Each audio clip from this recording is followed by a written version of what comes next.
In the humid stillness of a Mississippi morning in 1854, the air carried the thick smell of damp earth, wood smoke, and something unspoken, an invisible weight, as if the land itself could still hear the echoes of chains dragged across soil and prayers whispered into darkness. This was plantation country, where the sun rose not in warmth but in judgment, lighting fields that stretched like scars over the horizon, fields carved by enslaved hands, watered by sweat and silence, guarded by dogs trained not for hunting game but hunting people. The plantation world was a theater of cruelty, masked by the illusion of Southern order, where sermons spoke of obedience, justice was spelled with a whip, and mercy came only in the form of exhaustion that brought a brief night's sleep. History would later soften names and records, but here, among the cane rows and blood-red clay, lives were carved in pain and erased in ledger ink. Yet within this world of control and brutality, rebellion was not born in sudden flame, but in quiet looks, clenched jaws, and the slow, steady rise of a human soul refusing to die. At the center of this world stood Elias, not by choice but by circumstance of birth, the son of a woman who once believed chains were temporary and pain was something that could be endured until heaven. He had seen too much to hold such illusions. He was neither myth nor legend.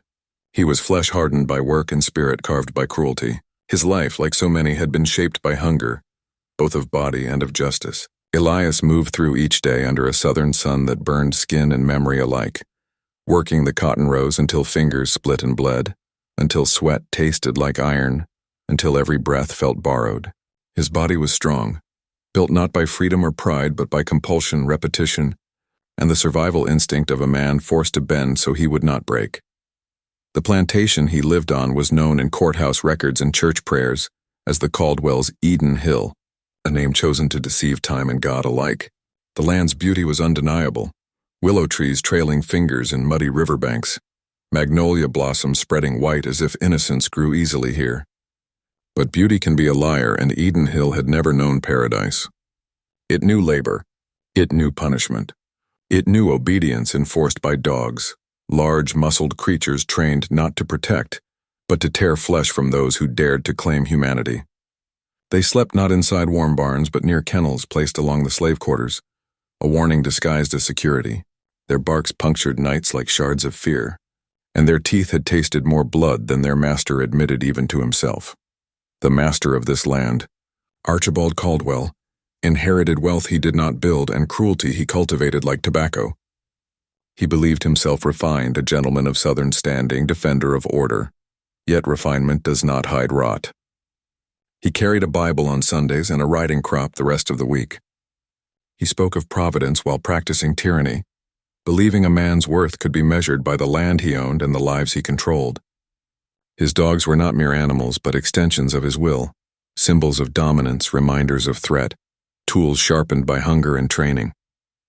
He fed them meat while enslaved children gnawed stale corn cakes, and he boasted of their obedience at church gatherings, never mentioning the blood-stained lessons that forged it. Elias had learned early the language of survival: keep eyes lowered, hands moving, thoughts hidden. He learned to live in the rhythm of bending and rising, each movement a quiet rebellion against a world designed to grind him into silence. Yet under that surface lay memory, and memory is dangerous. He remembered his mother, Ruth, who once smiled soft as morning cotton. She had told him before illness stole her breath that dignity is not something a whip can take, but a whip can take the body that carries it. He remembered the day she collapsed in the field, coughing crimson into the soil, and how Caldwell looked down not with grief but irritation, as though a mule had fallen and interrupted his schedule. 2 days later she was gone, buried at edge of the woods in unmarked earth, as if life and death here were equally insignificant. Elias had not cried then. Grief was a luxury. He held it in his chest like a hidden ember, waiting. Slavery was more than chains and labor. It was a system of fear built in layers. Overseers with eyes like rifle triggers, laws written to crush even thought of defiance, and dogs trained to rip hope limb from limb. Those dogs haunted the quarters. Their growls seeped into sleep. Their shadows lingered behind every attempted escape story whispered between trembling lips.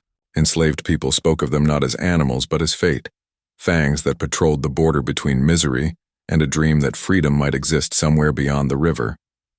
Elias watched these animals often, not in fear but in quiet observation. Strength can be admired even when used for cruelty. He saw hunger in their eyes, hunger directed, not chosen. Just like his own hunger for justice, theirs had been shaped, commanded, weaponized by a master who believed both man and beast were his to sculpt. Elias's awakening was not a single moment, but a slow accumulation of wrongs, settling like weight on his ribs. He had witnessed beatings delivered not for disobedience but for amusement, seen a child whipped until he could no longer stand simply because he cried at night, heard the screams of a woman punished for refusing Caldwell's advances, every injustice carved deeper into him, shaping resolve from sorrow. Resistance in that time was dangerous, often fatal, but danger is not enough to stop a man who has already been denied a life. His rebellion did not begin with violence. It began with thought. Thought became resentment. Resentment became purpose. And purpose, when nurtured in darkness, becomes destiny. He worked near the dog yard sometimes, mending fences or carrying feed. He listened, watched handlers, learned routines. He saw how Caldwell boasted of controlling both men and beasts, yet he saw the truth. Control built on fear is brittle. Dogs obeyed pain, but they loved nothing. Enslaved people obeyed to survive, but inside them lived flame. Elias understood that the system around him depended on order, predictability, the assumption that those beneath the whip would never rise. Silence was safety for the master. Silence was submission. But silence can also be planning. In evenings, when cicadas hummed and the quarters settled into exhausted murmurs, Elias sat beneath the same night sky that looked down upon the free and the enslaved alike. Stars did not care who owned land or bodies. They bore witness only. He studied them not romantically, but as markers, north river path. Knowledge was its own rebellion. Yet escape was not his goal. Some run to live. Some stay to make others answer for what they've done. Elias carried no illusions of glory. He carried necessity. A man denied justice does not seek triumph. He seeks balance. Southern history would later be told by those who benefited from it, painting plantations as harmonious and masters as paternal. But truth bleeds through memory, and here truth walked on calloused feet and dreamed under threat of teeth. Elias's plan was not born from malice, but from the arithmetic of suffering. Pain multiplied becomes action, and he knew one thing with certainty. Cruelty devours itself eventually. His master fed violence into beasts and into men. One day those hungers would turn back toward their source. Nature has laws older than plantations. As another dawn broke over fields that glistened like sweat on wounded skin, Elias felt the shift. Not in the air, but inside himself. The world had not changed, but he had. He did not look at Caldwell with fear anymore. He looked at a man whose power depended on obedience that was beginning to crumble. And he looked at the dogs not as monsters, but as instruments waiting to be wielded by a different hand. Fate was not mystical. Fate was timing, opportunity, and resolve forged in the furnace of injustice. Elias had all three. The stage of history was set in silence, in fields heavy with dew and dread. Soon Eden Hill would taste the judgment it believed it administered. Soon hunger would forget its master. And in the growing heat of Mississippi morning, where breath felt heavy and earth hummed with living memory, Elias walked not as property, but as a man carrying a storm inside. A storm waiting for the moment to break. The days that followed passed like slow-turning wheels grinding toward something inevitable, though no one yet knew its shape. To the outside world, Eden Hill remained what the planter class liked to call a model plantation, but inside its fences, tension gathered like storm clouds over fields shimmering with oppressive sunlight. The cotton season was nearing its brutal peak, and every hour demanded labor squeezed from bodies already frayed to the bone. Overseers rode through rows like predators on horseback, eyes sharp, whips coiled at their sides, watching for pauses, slips, or any sign of human fatigue mistaken for rebellion. And yet, even under this surveillance, a subtle shift lived in the air around Elias. He moved with the same measured posture, answered commands with the same hollow tone, lifted sacks and swung hoes in the same rhythm, but beneath that practiced stillness purpose pulsed, steady and certain. Those around him did not ask.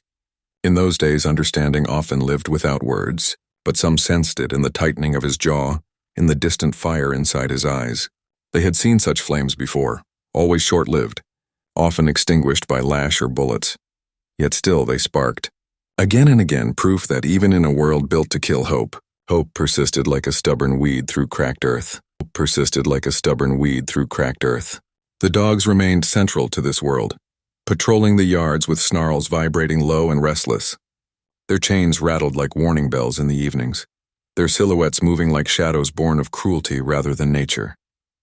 They were fed raw meat torn into rough chunks, tossed into dirt by handlers drunk on authority more than whiskey. Each feeding was a performance of dominance, men shouting, boot-stomping, dogs lunging against iron collars as if hunger and violence had been braided into their souls.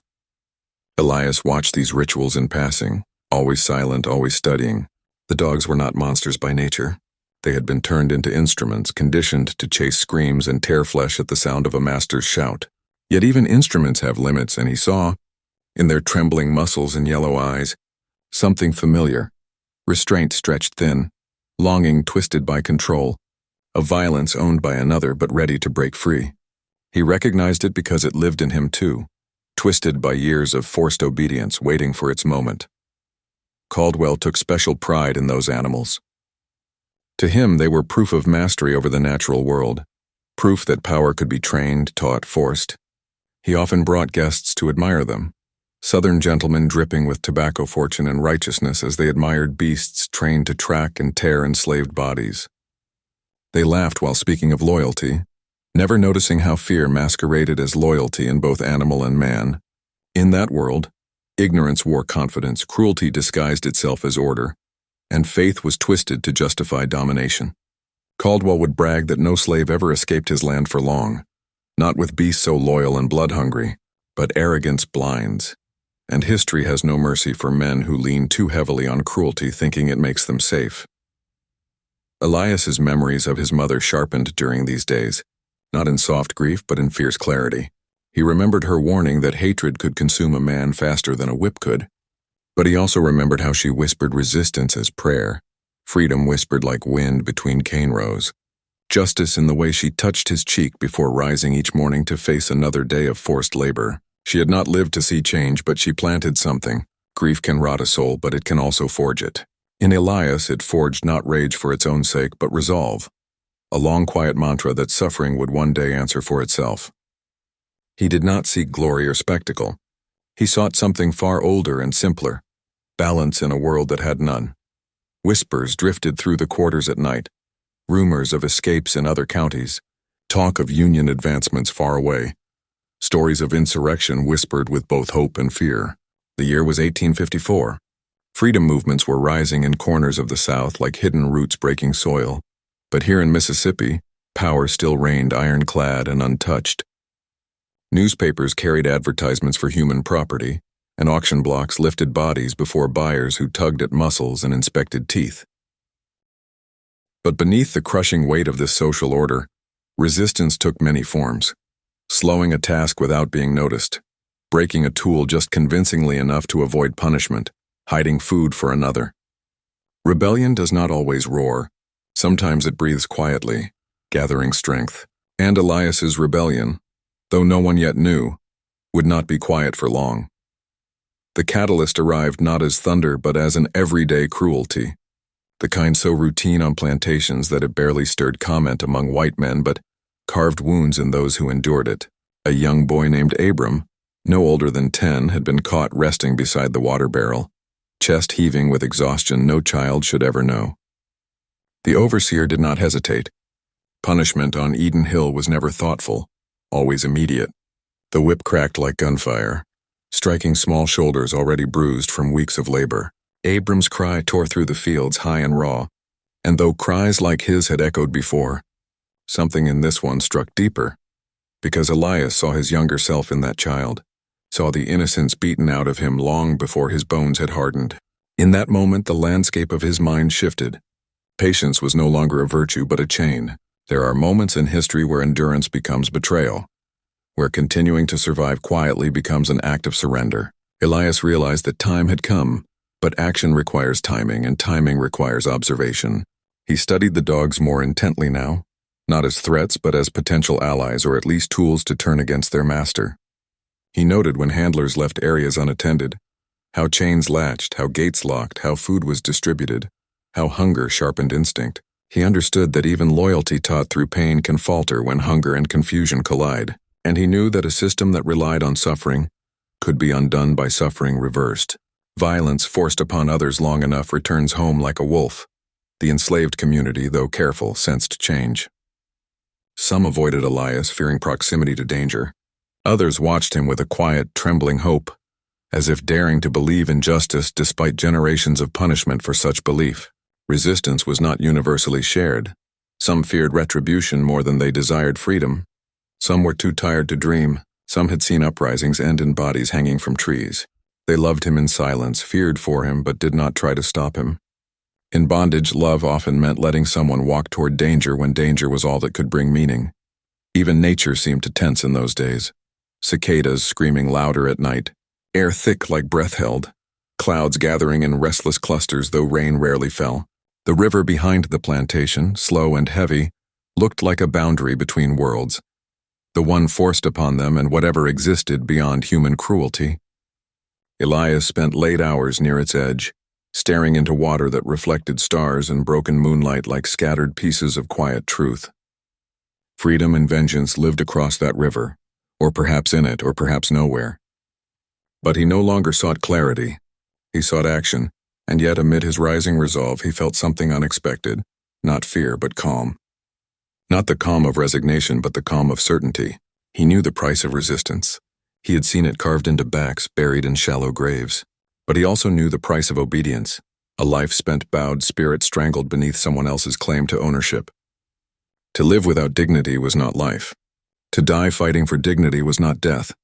He made peace with that truth not because he romanticized resistance, but because plantation life had already taken more than it had left to lose. The night before everything would begin, the quarters were unusually still. Children slept curled against mothers, exhausted beyond dreams. Older men sat quietly, their thoughts heavy with memory and resignation. Elias lay awake, staring through the slats of the cabin at a sliver of moon. In that pale light he did not see hope. He saw obligation. Cruelty had ruled too long. Pain had been swallowed too often. And a man can only swallow so much before he becomes something else. Not broken, but sharpened. Dawn approached without ceremony. Roosters crowed, chains clinked, life resumed its script of oppression. But inside, a storm had already begun. Elias rose, shoulders set, eyes clear, breath steady. The fields awaited him, but so did fate. And somewhere in the yards, dogs barked into the morning. Unaware that the world they thought they understood was nearing a fracture, one born not from hatred alone, but from the ancient and unstoppable truth that no power built on suffering stands forever. Morning unfolded with its brutal routine, but something in the air carried tension like a wire stretched thin. Overseers, unaware of the shifting tide beneath their boots, barked orders, while the enslaved shuffled into the growing heat, hands blistered before the sun fully climbed. Elias moved quietly through rows of cotton not yet heavy with harvest, dew clinging to leaves like tears reluctant to fall. His movements looked ordinary. Nothing rushed, nothing hesitant, but his senses were sharpened, absorbing the world in full. The crunch of dry soil beneath feet, the creak of wagon wheels, the distant laughter of white men who believed their world unshakable. Every detail mattered. Rebellion in the South was never a single act. It was a decision forged over years, sparked in moments, and executed with the patience of a man whose life had already been stolen. The plantation's power structure made arrogance easy. Caldwell believed labor remained docile as long as punishment sat close at hand. The whip in plain sight, the rifle leaning against the porch rail, the dogs pacing like living threats. But the deeper truth of bondage was always overlooked. Control breeds resistance, and fear, stretched too long, twists into courage. In the fields, Elias exchanged glances, brief flickers, eyes meeting eyes, communication without speech. Some returned his gaze with silent solidarity. Others turned away, their fear heavier than chains. It was never expected that all would rise. History rarely grants revolt the luxury of majority. Rebellion has always belonged first to the few who cannot bend anymore without breaking. At mid-morning, a shout echoed across the yard. A handler dragging 2 hounds toward the fields, leashes iron-bitten and taut. The dogs strained forward, barking at everything and nothing, their senses inflamed. Rumor had it a man from a neighboring plantation attempted escape days earlier. The dogs were restless from the chase, their mouths still stained faintly with the red their master celebrated and their souls likely mourned.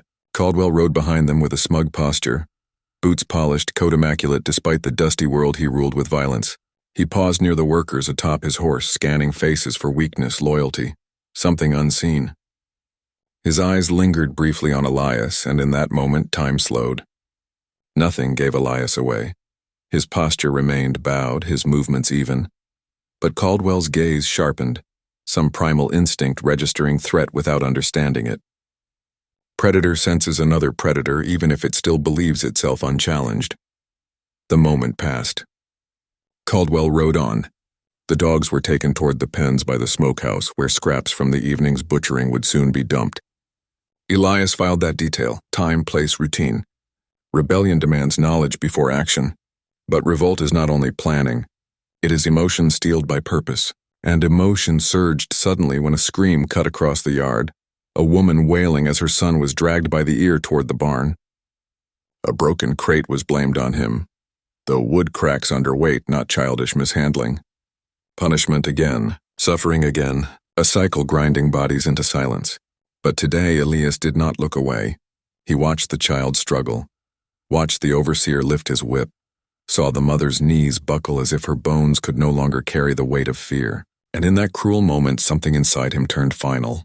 There is a point beyond planning where a man commits not because he wants to, but because not doing so is a greater violence against the spirit than any retaliation the world can inflict. By evening, shadows lengthened across dirt paths hardened by decades of forced footsteps. The enslaved returned to quarters, bones aching, throats dry, backs aflame. But exhaustion had a strange companion that night: suspense. Elias stayed near the edge of the yard as workers dispersed inside cabins. Fires sparked in pits. Pots simmered with scraps. Mothers hummed lullabies carved out of survival. And men sat silently, staring not at flames but at memory. The weight of history lived in every gesture. Survival and resistance always shared the same space here. Elias walked past the quarters, moving as though fetching water from the creek, a nightly task that drew no suspicion. But instead of filling his bucket, he continued toward the smokehouse where twilight draped the yard in dusky concealment. Dogs whined from behind timber walls, restless from hunger and instinct. Their chains rattled like metal breath. Elias paused only long enough to feel the gravity of what he was about to unleash. Not just violence, but reversal. The system that used beasts to enforce obedience would soon face the consequences of its own creation. He moved around the pen quietly, eyes searching for what he needed. Nearby lay a stack of whittling wood and broken boards, discarded scraps. He lifted one, splintered and jagged, not a weapon in the traditional sense, but necessity shapes tools. Inside the pen, the dog smelled him. Familiar scent, familiar presence, but hunger confuses loyalty. He watched their movements carefully, judging distance between chain anchors and fence boards. Then he acted, fast, precise. The latch pin holding one gate hinge slipped free beneath pressure of wood levered with quiet strength. It dropped, metal hitting dirt softly but sounding to him like thunder. The hinge sagged. One more push and the gate would swing loose. But timing mattered. He did not open it yet. Instead, he moved toward the meat shed where cuts of pork and leftover scraps lay piled in a trough. Food was power. Power turned violence into direction. He gathered a chunk, heavy, bloody, slick, and carried it back to the pen. Dogs pressed against the slats, teeth exposed, breath steaming. He dropped the meat just outside the sagging gate. Bait, distraction. Then in one motion defined by certainty, he forced the gate fully open. The chain mount groaned, the wood split, and freedom erupted in the form of snarling bodies lunging toward flesh and dusk. They fought each other over the scrap at first, confusion consuming them. Hunger louder than obedience. This was not yet vengeance, it was preparation. Dogs loose meant control faltered. Fear, once owned by the master, would now seep into the cracks of his house. Elias moved fast back toward the quarters before the scene shifted into chaos. But one dog, larger than the rest, lifted its head after swallowing its bloody prize. Its eyes found Elias not as master nor enemy, but as familiar presence in a world where familiarity rarely meant safety. The dog did not chase. It watched, uncertain, instincts torn between conditioning and something older. Then slowly it turned away and bolted into the dark, following the pack now scattering across the plantation yard like fragments of unleashed consequence. Back in the quarters, Elias set his bucket down and sat, heart steady, breath measured. Other men noticed his return, the stillness about him, the faint smell of smoke and raw meat lingering on his shirt. But no words were exchanged. Not now, not ever, unless the moment demanded it. Silence was protection. Silence held revolutions until the hour arrived. Children slept curled against thin blankets. A mother hummed to soothe a baby born into bondage but dreaming unknowingly of something larger. Outside, faint barking echoed. Not the controlled rhythm of trained pursuit, but feral noise, wild and disordered. Someone in the quarters lifted their head, eyes widening. The air thickened with recognition. A line had been crossed. In the big house, voices soon rose, Caldwell's indignation slicing through night. Orders shouted, doors slamming, footsteps pounding wooden floors. Lanterns flared to life, men ran. But dogs trained to obey no longer obeyed. Animals once tools now acted on instincts once suppressed. And this fracture, this collapse of order, and was only the first tremor. Elias sat with hands clasped loosely, the way a preacher might sit before delivering final truth. He did not look triumphant. He looked resolved. Revolt does not begin with fire alone. It begins with fear changing direction. Outside, the plantation learned, just for a moment, what it meant to lose control. Soon, the night would deepen. Soon, decisions made would meet consequences chosen. Soon, a master who believed himself untouchable would discover what happens when the world he built turns back upon him. Piece by piece, fang by fang, but for now, the air held a quiet hum, the sound of a system cracking. Elias exhaled slowly. Eyes lifted to a night sky stretched endless above fields of sorrow and seeds of justice. Tomorrow, or the day after, or the moment fate demanded, the storm would unleash fully. And history, silent for so long here, would finally sharpen its teeth. The night after the blood-stained yard bore witness to the master's humiliation. A strange stillness settled over the plantation, as if the land itself held its breath in fear or anticipation, unsure whether what had begun in shadow and teeth would end in liberation or ruin. Ezra moved like a ghost through the corridors of the slave quarters, the torchlight from distant patrols flickering across the walls like restless spirits searching for a body to punish. His hand still trembled, not from regret but from the overwhelming awareness that he had crossed a line no slave was ever meant to cross. He had done what hundreds dreamt and whispered in silence, what many prayed for but never dared act upon.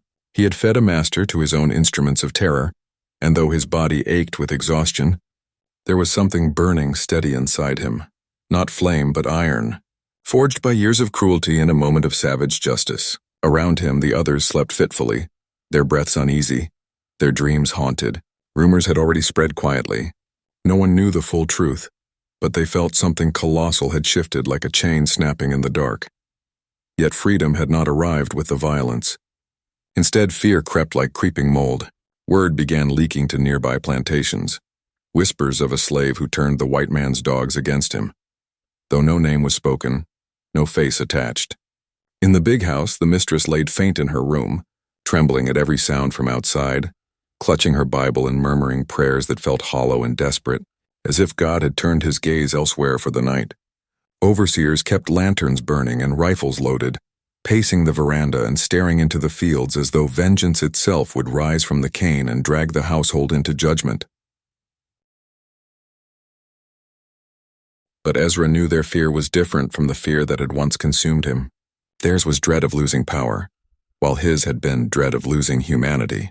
Now he found himself in a space between, hated and hunted by a system that demanded obedience, yet revered in whispers as a man who had dared become his own deliverance, however briefly. The memory of the act replayed in his mind not as triumph but as necessity. He had seen brutality before, lashes cutting flesh like plowed earth, blood soaking into the dirt until the ground smelled of iron and sorrow. He had heard bones crack under gnarled fists, seen mothers torn from newborns, seen the warmth of life leave eyes that once held hope. But what he had done was not hatred, and it had been a reckoning. Still, he felt its weight. Freedom born of blood did not taste clean. It tasted like soil and grief and the bitter truth that sometimes justice only arrives through darkness. As he sat under the moonlit sky staring at the distant silhouette of the kennels, he could still hear the echoes of growls and screams interwoven, the ancient wildness of nature rising against the cruelty of man. A part of him feared what he had awakened, not among the whites but within himself. Yet another part whispered that true liberation was never gentle, that every revolution in history began with someone who refused to remain on their knees. In the following days, a tense quietness settled like thick smoke over every field, every quarter, every path worn down by enslaved footsteps. The plantation seemed to stagger forward in a daze. Work continued, though slower, eyes darting nervously toward the house in the yard as if ghosts stalked the edges of vision. Overseers barked orders with sharper voices, but their hands were unsteady, their glances suspicious, searching for signs of conspiracy where there was only shared exhaustion and wary hope. Ezra labored silently, each swing of his hoe deliberate and heavy, every muscle coiled like a hunting panther waiting for another moment to strike. The dogs, those once terrifying beasts, lay strangely subdued in their pens now, loyal only to hunger and instinct, their eyes no longer wild with violence but confused, as though they too sensed the shift of power and did not know their place in this new silence. Among the enslaved, reactions varied like seasons of the earth. Some looked to Ezra with newfound reverence, as if he were chosen by the ancestors to crack the chain for all. Others avoided his gaze, fearing the wrath that inevitably followed such defiance. A few whispered late into the night not of fear but of planning. If one man could do what no one imagined possible, then perhaps they too could shape destiny instead of being ground beneath it. Yet all knew danger loomed like a storm crouched on the horizon. Vengeance in the South traveled slow, but it came sure as winter. No slave uprising, no act of rebellion went unnoticed or unpunished, and somewhere across the river, men on horseback were already sharpening their resolve, loading muskets, and asking questions no one wished to answer. Ezra knew he could not remain forever in stillness. Power once seized demands either escape or destruction. He considered running into the thick woods toward the hidden maroon settlements whispered about in hushed tones, where men and women who refused bondage forged their own freedom in the wilderness. But running meant leaving behind those whose eyes begged for strength, whose children deserved a world without chains, and the land itself was treacherous. Fugitives disappeared like morning mist, swallowed by dogs, bullets, or the cold hunger of the swamps. So he stayed, poised between resolve and danger, knowing that his next steps would determine not only his fate, but the fate of those who silently placed their hopes upon his shoulders. Meanwhile, the mistress's brother arrived with plantation riders from 3 counties over, his presence heavy with suspicion and cold authority. His eyes scanned every face, every corner, every shadow. He questioned field hands with soft words and hard threats, offering promises of mercy with one breath and promising hell with the next. But fear-stitched lips shut tighter than prayer ever could. No one spoke. No one looked toward Ezra. Silence became their shield, unity their only weapon, fragile yet powerful. The riders patrolled day and night, but each return to the house was empty-handed. Each hour that passed without confession only deepened their frustration. In quiet moments, when the sun dipped low and heat softened into dusk's cool breath, Ezra would stand at the edge of the fields and listen to the distant river, its flow steady, ancient, indifferent to human cruelty. He would think of those who had walked before him, those shackled on ships, those who resisted in chains, those who survived lash and hunger only to pass hope to the next generation.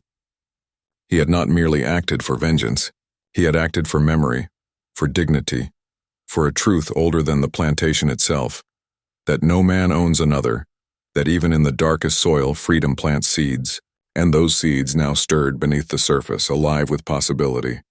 But every sunrise tightened the noose around the plantation's peace. Riders increased. Rumors grew darker. The mistress's cries could be heard through the windows at night, her grief turning into rage. Holy verses twisted into curses whispered against the enslaved. And somewhere deep inside, Ezra felt the clock ticking, not toward fear, but toward confrontation. He did not know whether he would see another harvest or whether his name would be buried in unmarked ground like so many before him. Yet he felt no regret. The chain had cracked, and even if he fell, the sound of it breaking would echo far beyond his flesh. Soon there would be no silence left, and the land would demand its reckoning. For now the night held its breath once more, and in the hush between danger and destiny Ezra stood unbowed, a man shaped by suffering, sharpened by pain, and waiting, like storm clouds thick with promise, for the moment the world would split again. The days crept forward like wounded animals, dragging tension through every acre of earth. What had once been routine labor now felt like movement through a battlefield disguised as a plantation, where glances carried secrets and silence served as the only shield against suspicion. The air was thick with heat and dread, humidity clinging to skin like another layer of bondage. Yet beneath that fear moved something else. Small, steady currents of defiance like water carving stone across centuries. Ezra woke each morning with the weight of unseen eyes upon him, but also with the quiet knowledge that his act had torn open a truth too long buried. Masters were not gods. Dogs could turn on command, and terror could bleed like any man. His stride was measured, his breath controlled, his face unreadable. But inside him every heartbeat echoed like a drum of war preparing for its first thunderstroke. Night brought whispers. In the slave quarters, the oil lamps flickered as whispers passed through darkness like sparks through dry grass. Timid at first, then braver as each voice found courage in another's breath. Stories spread of plantations elsewhere where men and women had risen in small rebellions, where runaways formed hidden kinships deep in swamp and forest, where songs carried not just sorrow but coded maps toward hope. Old men told tales of maroons in the Caribbean and warriors in Africa who never bowed to shackles, women who poisoned cruel masters over slow months, men who vanished into wild land only to return as ghosts to haunt their oppressors. Ezra sat among them not as leader but as witness, aware that revolutions often began not with guns but with memory, the remembering that one was human before one was property, and could become human again through fire, sacrifice, or flight.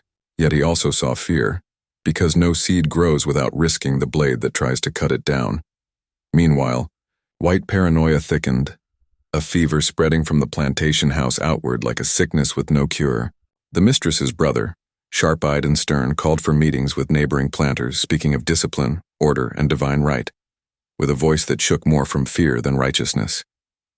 Dogs were inspected and trained anew. Slaves counted twice daily as though they might evaporate into freedom if not watched. The night patrol doubled, horses restless beneath men who clutched rifles with sweaty palms, afraid not just of revolt but of something they could not articulate. The knowledge that control built on cruelty stood on sand, and the tide had begun to shift.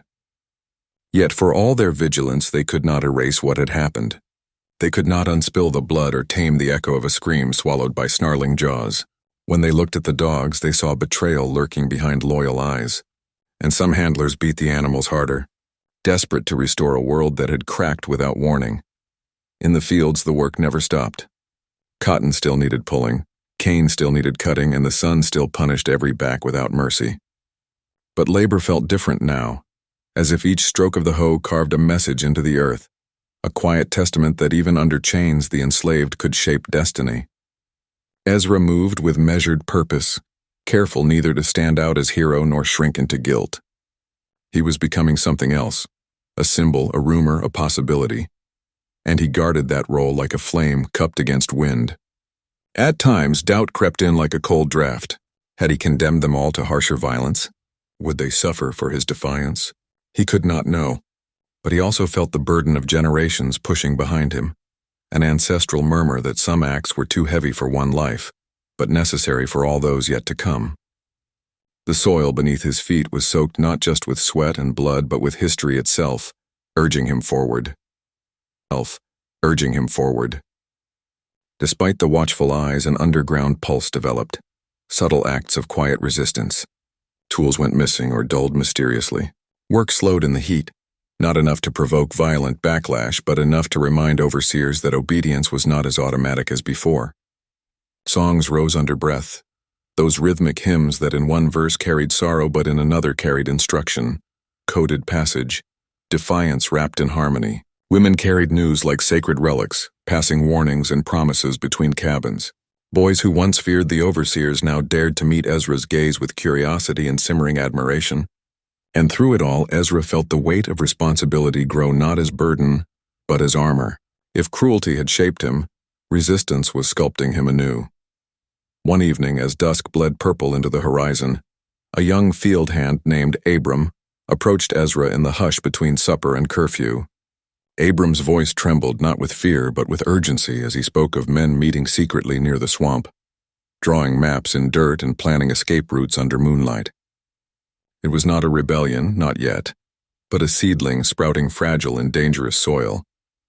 Abram asked whether Ezra meant to join them, whether he would lead them. Ezra paused, staring at the dense tree line where cypress roots curled like ancient fingers gripping the earth. Freedom in the wilds, hunted but unbound, or resistance within the walls, risking chains and bullets to ignite something larger. He did not answer immediately because truth rarely arrives quickly. He told Abram that freedom was not a single path. Some would run, some would rise, some would endure and wait for history's trembling moment. And although Abram respected him, disappointment flickered in his eyes. The impatience of youth craving war, unaware that revolutions brewed slow as molasses before they burned fast as powder. That night, sleep avoided Ezra like prey avoiding a trap. He stood beneath the open sky, watching stars glitter through branches like scattered ancestor eyes. Crickets hummed, owls called forlorn warnings, and somewhere far off a patrol horse snorted. The air smelled of damp earth and change. He thought of the dogs, creatures trained to obey until instinct awakened, and wondered if people were so different. He thought of his mother, taken too early, whispering that dignity could survive even in chains. He thought of the master's screams, not with pride but with somber clarity. Power had not terrified him. Responsibility had, not for the act itself but for what it meant to all who witnessed it in silence. In the darkest hours before dawn, he understood something ancient. Liberation did not begin with marching armies or declarations written in grand halls. It began when one man refused to bow and another saw him stand. Dawn broke with oppressive heat and unnatural quiet, as if even the birds sensed the air was charged with unspoken intentions. Rumors reached the plantation that riders across the county searched for a dangerous enslaved man, rumored to have committed an unspeakable act.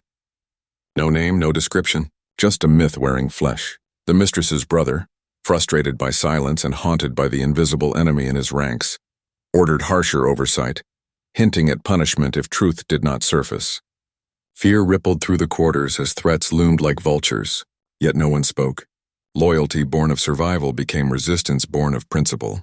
A unity built in suffering solidified, thin as spider silk but strong enough to hold against pressure. Ezra understood then that the moment to choose his path was nearing like storm clouds gathering fat with thunder. He could not remain a shadow forever. History seldom allowed heroes to hide. For now, though, the plantation held its breath once more, suspended in a fragile balance between vengeance and awakening. And in that charged stillness, Ezra walked through the morning mist with the calm of a man who knew that whatever came next, flight, fight, or martyrdom, he had already crossed the threshold from owned to awakened. The world had not yet changed, but he had, and sometimes that was where revolutions truly began. Morning came not with peace, but with a tremor beneath the stillness, as if the very earth held its breath. The first rays of sunlight spilled over the fields, painting long shadows that stretched like iron bars across the ground. The plantation stirred slowly, wary of what the day might bring. Men and women stepped from their cabins with calculated calm, faces carved with stoic determination. The overseer's voice barked commands sharper than usual, his eyes darting everywhere, searching for betrayal beneath bowed heads. Ezra felt the weight of those glances but moved with quiet certainty. His every breath carried the memory of the night before, the understanding that silence was not surrender but strategy, that the world had shifted even if no one spoke it aloud. Tension sat heavy on shoulders and hung thick in the air, waiting for a single spark to turn unease into chaos. As work began, whispers traveled through the rows like wind through cane, subtle but unstoppable.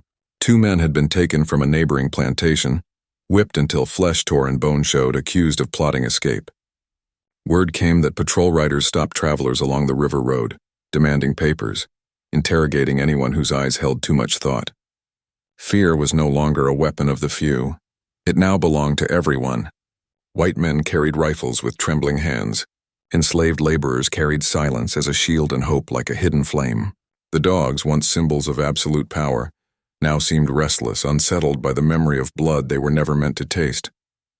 Even the horses shied from shadows, sensing predators neither seen nor understood. In the heavy heat of late morning, sweat-soaked clothes and soil clung to palms, but beneath the routine the land pulsed like a drum. Ezra felt the shift but did not claim leadership. Revolutions did not always need a face. Still, eyes sought him out, cautious, admiring, searching for direction. He kept his movements deliberate, his posture humble yet unbroken, blending into labor while radiating something unspoken, a refusal to bend back into invisibility. The overseer noticed the way others glanced at him and began circling nearer than usual, suspicion sharp enough to cut. For all his watchfulness, he did not see the truest danger. Not Ezra's strength, but the collective heartbeat rising behind him. It was strange, Ezra thought, how fear made the oppressors blind. They imagined rebellion came only with guns, fire, and open revolt, never understanding that sometimes it began with nothing more than shared silence, shared memory, shared will. He felt neither pride nor arrogance, only a solemn awareness that the path ahead demanded caution and courage in equal measure. By mid-afternoon, tempers frayed. A field hand named Ruth, strong in spirit and tired of humiliation, slowed her pace too long under the sun. The overseer struck her across the back with his whip, not hard enough to cause serious injury, but sharp enough to draw a cry. Time froze. Every back stiffened, every breath held. The lash cracked again, louder than thunder in a cloudless sky. Ezra's hands clenched around the hoe handle, knuckles white, pulse shaking the ground beneath him. Ruth's eyes met his, not pleading, not broken, but burning with a question. Will we continue bowing even now? The overseer saw the exchange and hesitated. A tremor of doubt crossed his face. He barked an order, harsher than before, but voice quivering at the edge. For the briefest moment, power faltered. Then, reluctantly, he turned away, pretending confidence, unaware that everyone had seen the fear ripple through him like a crack through stone. That night, darkness did not bring rest. The quarters hummed with breath held tight. Night riders passed twice, torches flickering like angry spirits in the distance. Dogs barked toward the tree line, unsettled by movement unseen. Women shushed crying children, rocking them gently, whispering lullabies older than chains, older than nations. Ezra sat near the doorway of a small cabin, listening to the quiet pulse of determination around him. Abram approached again, voice low, eyes fierce with the restless fire of youth. This time he spoke not of escape, but of timing, of opportunities forming like storm clouds gathering strength. Ezra listened without interrupting, weighing every word as though each carried a life inside it. He admired Abram's courage, but also saw the cost of haste. Revolt was not simply action. It was sacrifice. It demanded calculation, not impulse. Ezra reminded him that a spark burned quickest when thrown into open wind. Abram, frustrated but respectful, nodded, though his jaw tightened with impatience. Sleep finally claimed the quarters in patches, thin and uneasy. Ezra remained awake, watching shape and shadow shift between moonlight and firelight. His thoughts drifted to stories elders once told, of men who whispered freedom into being long before steel chains ever touched their skin, of women who hid resistance in songs sown with meaning only the oppressed could hear. The strength did not come from violence alone. It came from those who endured long enough to teach others how to survive and strike. His mother's voice echoed faint but steady, like a hymn rising from another lifetime. The day will come, but you must still be standing to see it. He breathed deeply, grounding himself in the earth beneath him. Earth worked by hands like his for generations. Earth that had swallowed cries and blood but never fully killed hope. Sometime near dawn, a scream shattered the uneasy quiet. Lanterns flared in the big house yard. Shadows ran, dogs barked frantically. A hired man had discovered the overseer unconscious near the barn, skull bloodied, whip lying beside him like a dead snake. Panic erupted. Men rushed to arm themselves. Horses shrieked and reared. Patrol bells sounded in the distance. The enslaved stirred, startled, fear and exhilaration warring in their chests. Had someone else acted? Was this the beginning or merely another spark waiting to be smothered? Ezra stayed still, expression unreadable. He had not lifted a hand but he did not need to. The overseer's downfall, whether by accident or hidden hand, fed a truth already born. Power was no longer unquestioned. The world that once stood unshakable was cracking, one fracture at a time. By sunrise, suspicion choked the plantation like smoke. Every man was questioned. Dogs sniffed clothes and searched for guilt and scent. White men shouted threats masked as justice, fear sharpening their cruelty. But no confession came. No trembling voice broke. The community held fast, bound by something stronger than terror. Shared purpose, shared survival. Ezra answered calmly when questioned, eyes steady, voice level. When the patrol captain looked at him, he sensed strength but could not name its source. He ordered the enslaved to return to work, but the command rang hollow, like a bell with a hairline crack.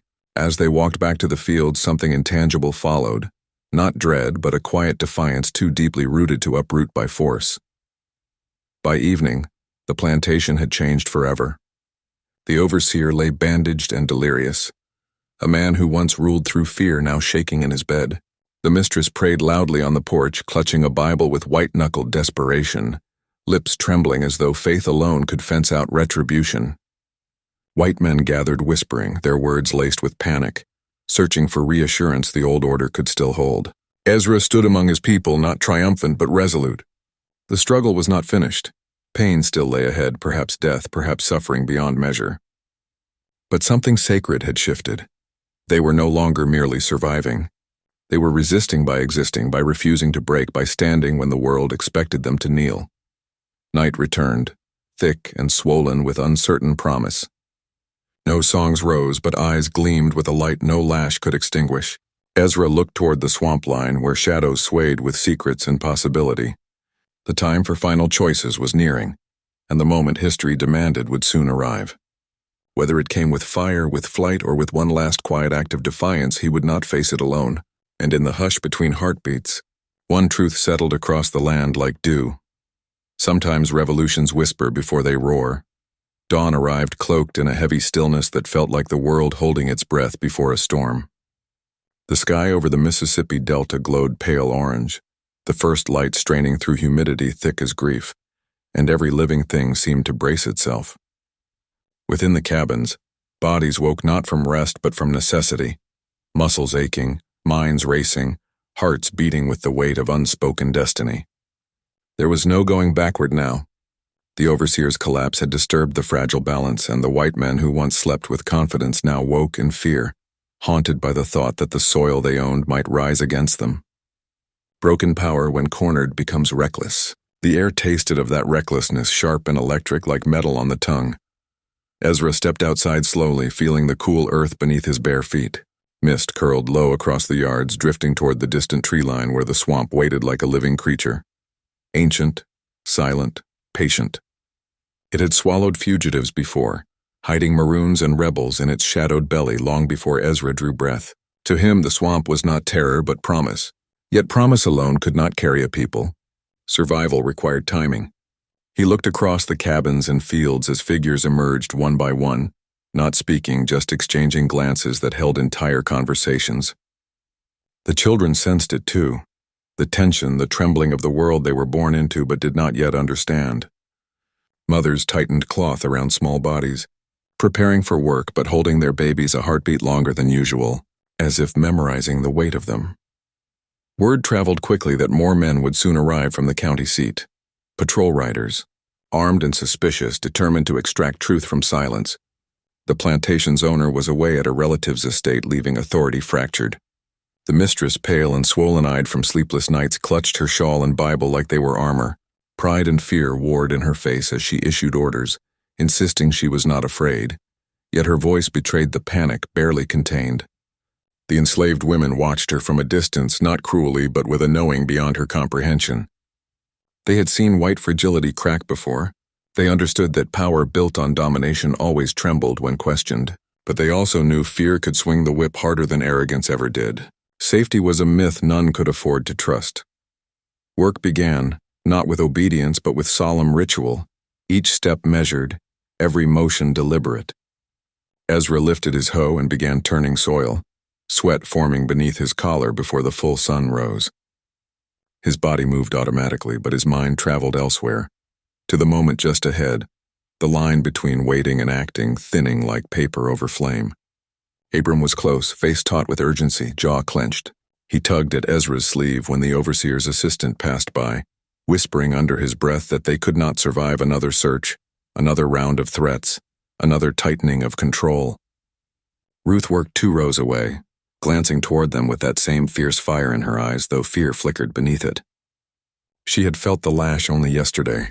She knew the brutality that followed resistance, yet she did not look away or shrink. Her presence alone steadied Ezra, a reminder that courage did not always shout. Sometimes it simply stood its ground.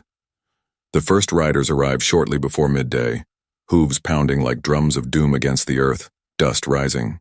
They came in pairs, rifles slung, expressions caught between anger and dread. They questioned everyone again, this time with sharper suspicion, voices cutting through the fields like blades. The deputy, a thick-faced man with sunburned cheeks and eyes clouded by hate and fear alike, demanded answers no one intended to give. He pointed his weapon at Abram at one point, accusing him of harboring rebellion in his bones. Abram stared back, restrained only by Ezra's subtle hand at his back. A spark like lightning lived in Abram, dangerous and noble, but sparks consumed too quickly if not protected. Ezra knew one wrong move would bring catastrophe before any chance at survival could form. Still, the deputy sensed something had cracked. He barked orders, sent men to search cabins again, demanded names, demanded confessions. No one broke. Silence became rebellion, breath itself became resistance. And when the deputy finally spat in frustration and turned to leave, every enslaved heart beat with a strange mix of relief and rising certainty. The danger was growing, but so was possibility. Night came slow, thick, and suffocating. Crickets screamed in the dark, frogs croaked like ancient spirits, and the swamp breathed mist that crept toward the cabins like fingers of smoke. Ezra sat alone at first, then others gathered. Abram, Ruth, an older man named Moses whose spine had bent from years of picking, but whose voice still carried wisdom. They spoke not of fantasy or vengeance, but of survival. They wade roads through the swamp, which creeks flooded in rainfall, which trails patrols never used, where maroons had once hidden decades before. They remembered whispered stories passed like sacred relics, paths carved by those who escaped before, buried food caches hidden under tree roots, signals left in carved bark and stacked stones. Some wanted to rise in open revolt, to end the horror with fire and steel, but Ezra spoke with a calm forged in grief and clarity. Freedom gained only through blood without strategy often left only bodies, not liberation. Running to the swamp was not cowardice. It was tactical truth, a step toward breathing beyond chains. He reminded them that escape was not abandonment. Every life that endured carried the memory of those who could not. Ruth nodded, tears shining but unfallen. Abram clenched his fists but listened. The fire inside him now tempered into direction rather than chaos. When the decision came, it came like an exhale. Tonight, before sunrise. Before patrols returned with more fury, each person moved without hesitation, gathering what little they owned. Scraps of cloth, dried corn, carved wooden tokens of ancestors, whispered prayers pressed into palms. Mothers clutched children close. Men closed their fists around hope sharper than knives. A small group of the elderly stayed behind, not out of fear but wisdom.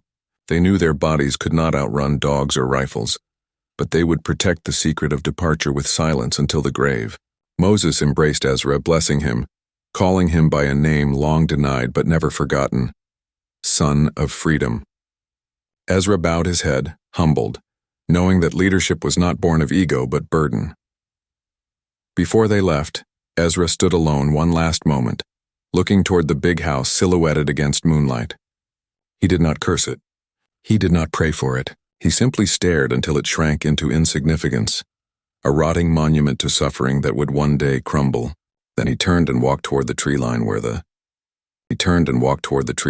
the